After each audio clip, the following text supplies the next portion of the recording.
Space maintenance is very important, especially in the mixed dentition period, the period when the child has both primary and permanent teeth.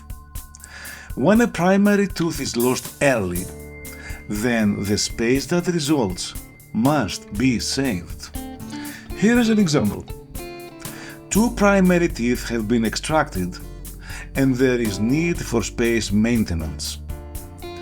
If the space shown by the arrows is not preserved, the posterior teeth will tend to close it by migrating forward, as shown in this crude demonstration of mine.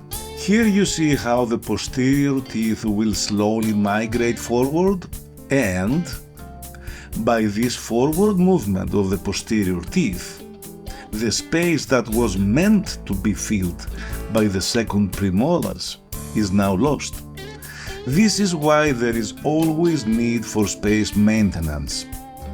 In the lower dental arch, the most suitable appliance is the lingual arch. This lingual arch usually remains in place until both premolars erupt into the space that is being preserved. Therefore, the lingual arch may have to remain in place for 1, 2, or maybe more years, depending on the age of the patient.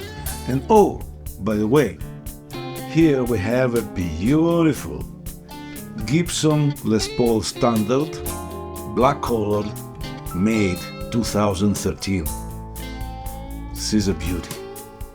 Well, if you want to see more about space maintenance, you are very welcome to watch my other two videos where the nuns and the band and loop appliances are presented. Thank you for watching.